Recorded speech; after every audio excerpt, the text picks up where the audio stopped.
Hello, Princess on a Pillow here. I am here to do a review slash recap with my opinion on 90 Day Fiance Season 10, Episode 14.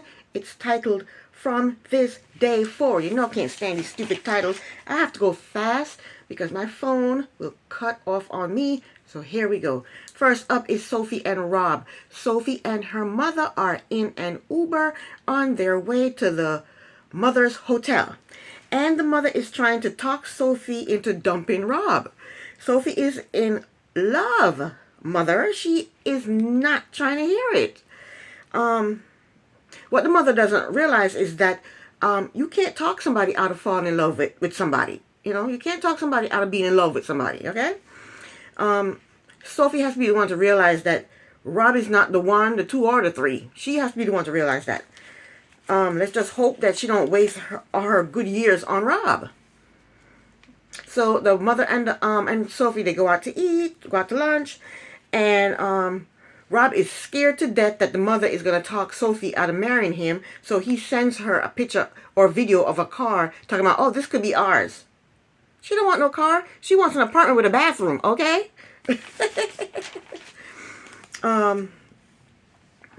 I think Rob is with Sophie because she's easily manipulative. He can manipulate her. So next, Sophie and her mother, they get to the hotel room, and Sophie hasn't heard from Rob, so she thinks he's feeling sorry for himself or wallowing in self-pity and blaming her for everything. So she refused to call him or text him because she wants him to be the one to reach out to her, but she has a death grip on her phone just in case he does call her or text her. She's right there to answer. Next, we see Rob in a laundromat, and he meets up with his friends, and he basically tell them how the mother was talking crap about his apartment, and how Sophie didn't take up for him, and he's bitching to them about everything. And he said he has all the way up to the wedding to say yes or no, but what he doesn't realize is that she has the right to say yes or no too. Rob needs to get a life. I can't stand him. Gets on my nerves. Next up, Nikki and Justin.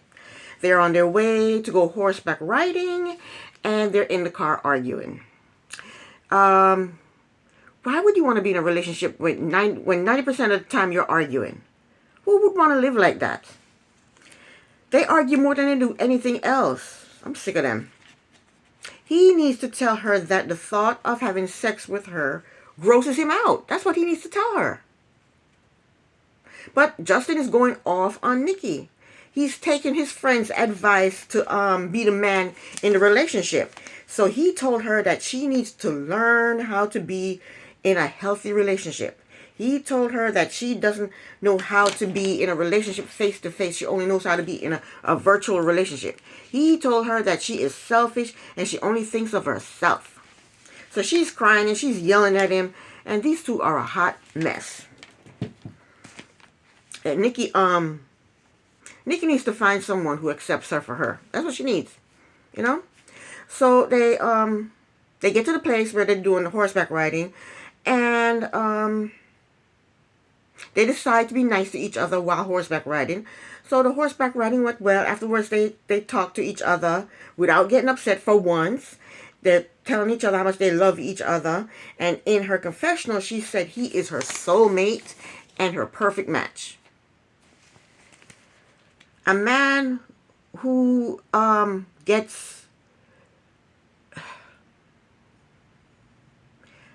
has to get his nerves up just to have sex with you is your soulmate. She's crazy. Next up is Ashley and Manuel. Ashley took Manuel to Niagara Falls. I love Niagara Falls. I've been to both the American and the Canadian side. And on the Canadian side, you can see more of the falls. On the American side, you're closer to the falls. You can even feel the falls, you know, splashing on you. The water splashing on you on the American side. As a matter of fact, I have a picture of the falls as my screenshot, my homepage, of the falls that I took on the Canadian side that I took myself. It's gorgeous. It's beautiful. Anyway, Manuel is happy and he's excited. So Ashley talked to him about adapting to the U.S. and he told her that he does not want to adapt to spending money the way she does. So So they're in the confessional arguing about money. And she told him that he should have saved money before he came to the States. And he said, why would I bring money to the States? At the falls, she's telling him that the only reason that she is spending a lot of money is because of the wedding. He doesn't think she needs to spend that much money on the wedding. He doesn't want a fabulous wedding. He wants her to send the money. He'd rather her send the money home to his family who needs the money. Anyway, Manuel walked off and said he was done with the conversation. But they finally sit down and talk, and Ashley told him that she will always have his back and will always fight for their relationship. Manuel told her that he trusts her a lot and he wants to go to the moon with her, and she will always have his support, and he will be with her in good times and bad. So they get ponchos and they go on the boat. I think the boat goes under the falls. No, I couldn't go under the falls. They'd kill them, right? I think they go around the falls. I don't know. But they get on the boat with the ponchos and they get close to the falls. I wouldn't do that. I'm scared. I'm a chicken. I would never do that. It was windy. It was wet. The water was choppy, but it was beautiful. And Manuel loved it. Next up, Gino and Jasmine. Jasmine has a huge knife in her hand and she's chopping up vegetables. And Gino chose that time to confront her about Dane giving her $2,000 for her butt implants. Jasmine flips it on him and starts yelling at him about his ex blackmailing her with nude photos. I'm pretty sure Jasmine's ex did not blackmail Jasmine. I think the ex just wanted to throw an axe in their relationship by letting Jasmine know that Gino was sending photos of her boobs, the boobs that he purchased, you know. And that's Jasmine's fault all the way through, because when you take a naked picture of yourself and you send it to somebody, that picture is out of your control. It's out of your hands. That picture can go anywhere. If she and Gino had broken up and they had a really, really bad breakup, he could have sent that picture off to anybody, anywhere, anytime.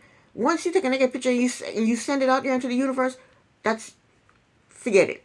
And that's your fault. Don't take naked pictures of yourself and send it to people or send it to your boyfriend. What if you have a bad breakup? Don't do that shit. That's Jasmine's fault. You don't do that. You're a freaking adult and you work at a college and that's what you do. Jasmine is too over the top and she's ridiculous. Gino asked Jasmine if she provoked his ex into blackmailing her because she claims the ex blackmailed her. And I'm pretty sure she did, because Jasmine is volatile. She has a ratchet mouth. So Jasmine flipped her lid and she had vein popping. She couldn't believe he said that to her, that she provoked the ex. So she's yelling, screaming, cussing, waving the knife around, and just going off on Gino. Gino told her to calm down. He told her she's way out of control. Then Jasmine said she says what she always says to Gino to hurt him. She said that she wished, last time they had a big argument, she said that she slept with her ex Dane, and they had videos and photos to prove it. Now she's telling him she wished she had slept with Dane. If I was Gino, I would send her right back to Panama. That way she can get her wish. She wished she could sleep with Dane. I would send her right back to Panama. That way she gets her wish. Send her back to Panama with her butt implants. She'll get her wish, and Dane will get to sample his $2,000 worth of butt implants, right? So she goes and sits on the sofa, and she keeps on talking about how much she wished she had sex with Dane. Then Gino said he also wished he had sex with his exes because they were great. He told Jasmine that his sexes were a lot better than her. Jasmine said to him, I'm sure your exes were great, but what about you? So Jasmine is trying to say Gino is horrible in bed. Then she tells him he's trash. I think that's the pot calling the kettle black. Then she storms her way upstairs, and then she yelled out, I'm not getting married to that effing idiot. I guess she was telling the producers that. And she said, I'm not getting married to that effing idiot. And if that's the case, then pack your bags and go back to Panama. But I bet she won't do that. So she's upstairs ranting and raving while Gino is downstairs playing with the dog. He claims he is giving her time to calm down. So 30 minutes later, when she's quiet, Gino goes upstairs. She's in the bathroom. He goes in and he apologizes to her. She apologizes to him. But Gino did put his foot down and told her that he did not want her talking to Dane anymore. So she called Dane and left Dane a long goodbye voice message. And then Gino and Jasmine kissed and made up. Next up, Clayton and Annalie. Clayton and his mother are hanging out shopping, and they are now in the car driving, and the mother starts going in talking badly about Anna Lee. She starts off with, I don't have a problem with Anna Lee, but when the butt always gets you, but when I'm trying to go to sleep, all the lights are on. She said there's loud talking and cooking, and she's leaving things out. In his confessional, Clayton said his mother thinks Anna Lee should be speaking English and cooking American food and washing the dishes more often. The mother said she wants Anna Lee to at least cook American food once a week. And then she mentioned burgers. Why can't the mother cook her own damn American food? And Clayton jumps on the bandwagon and said he wants Anna Lee to learn how to cook American food too. But what I don't understand is, what American food are they talking about? I'm pretty sure when they go to the store, it's an American store. It's an American grocery store, and they buy the food that's in the American grocery store. So what food is she cooking that's not American? I think Clayton and his mother are just unsophisticated people who are used to eating hamburgers, hot dogs, fries, pizza, and fish sticks. They're not used to eating stuff like baked chicken and meatloaf, shrimps. They're not used to eating stuff like that. The mother said, I would teach her how to make something if she asked. I don't think Anna Lee wants you teaching her anything because you live in a closet.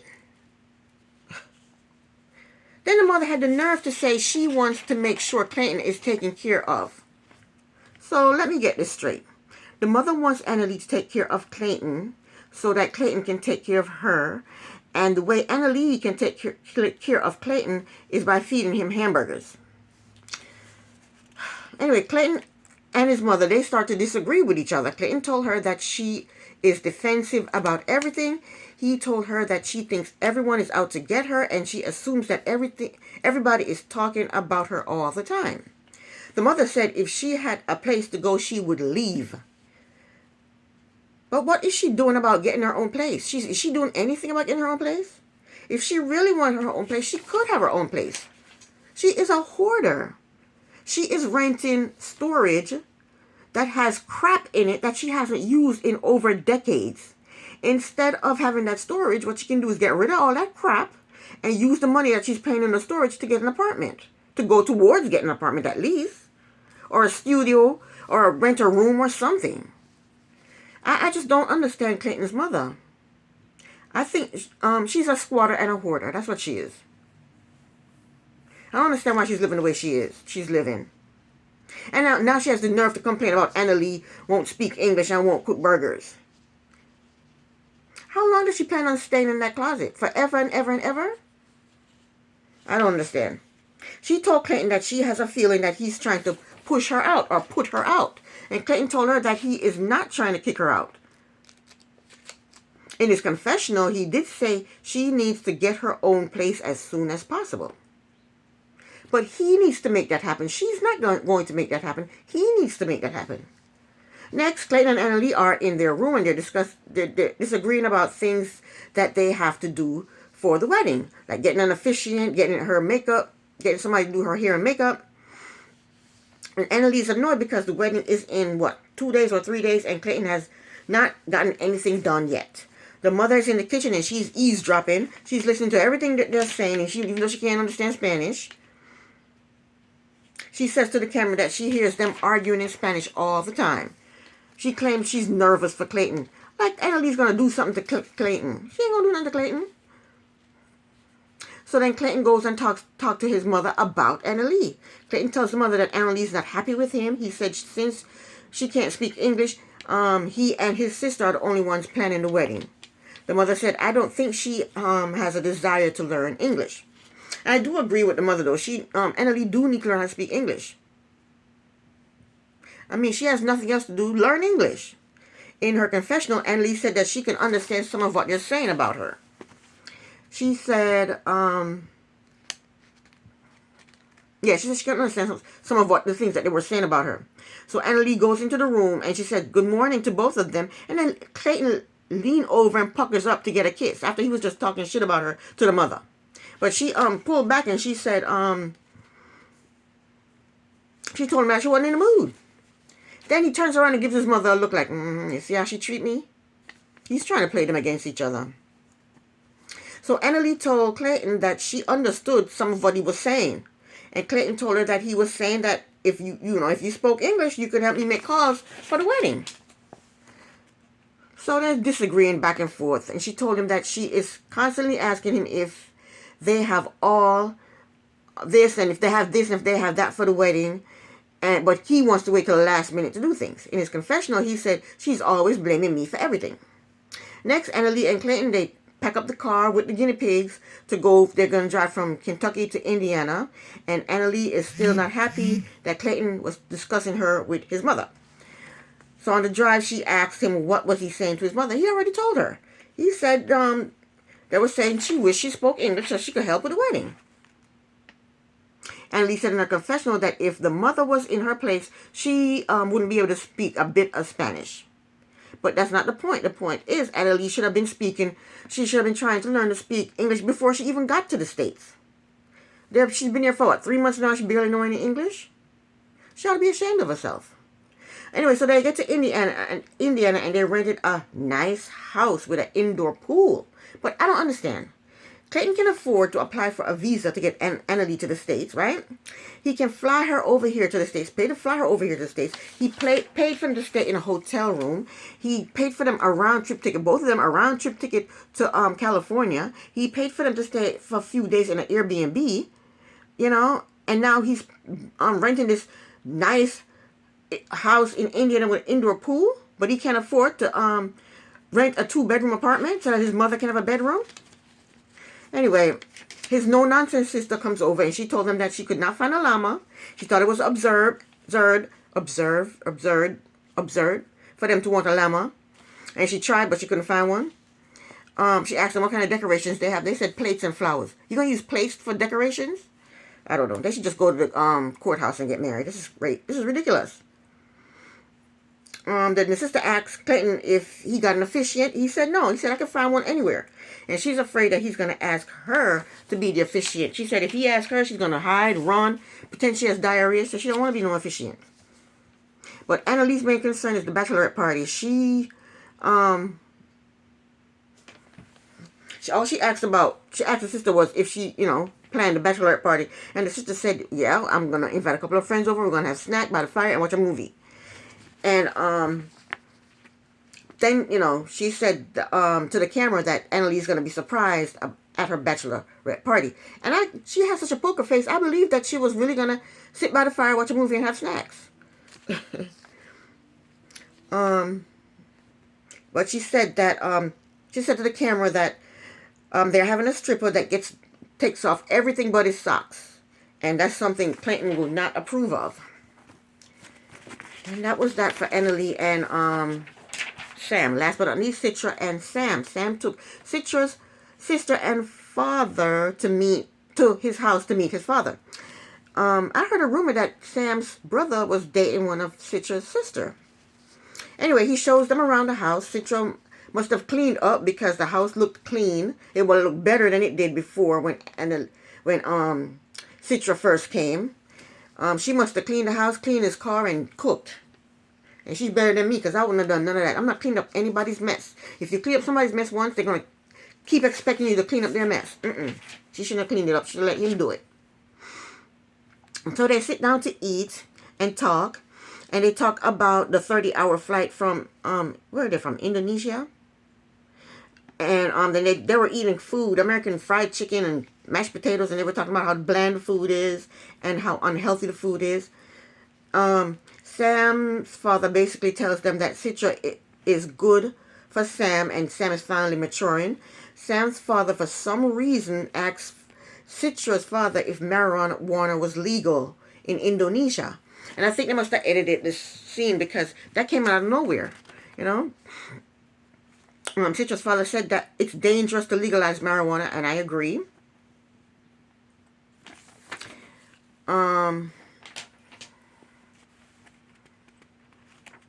He said that Citra's father said that in Indonesia, marijuana possession is a felony. He said one cigarette of marijuana one joint can cost you 5 years in jail. And Sam is now terrified to tell the father about his diversion. So next, Sam, Citra and the father, they go on the porch. Sam's father, they go out on the porch, and Citra told Sam to tell her father about his diversion. So he told him, and Citra translated, and Herman asked him why did he need the medicine. Sam said he needed the medicine because he was addicted to painkiller. And he needed the medicine in order to stay sober and clean. And they told him the possibility of Sam going to jail is 6 months to a year. And then the father said, what about Citra? And then the father told the camera that he is very disappointed and upset. But we can't tell because he has one facial expression and he hasn't raised his voice. He hasn't drop kicked Sam in the throat. He hasn't karate kicked him to the neck. I mean, and he's a cop with a license to kill, but he accepts the news really easily. He said he could stop the wedding and take her back to Indonesia. But let's face it, this man has 3 daughters. He's trying to get them off his hands. He can't support them forever on a cop salary, and he's look like it's about time for him to retire. He's trying to get these daughters off his hands. He asked Sam, when is the trial? Sam said the 14th. Then he said to Sam, if you ever do illegal drugs, I will never let you marry my daughter. But that's not the issue. The issue is Sam deceived them and got them over here thinking that he's going to convert and there's going to be a wedding when he might be going to jail. You know, what they should do is wait until the 14th to see how the trial goes. And if he gets sent to jail, then he needs to take his daughters and go back to their country, Indonesia. And that's it. That was the end of that. And this is the end of my review. Princess on my bill here. Thank you so very much for watching. Bye.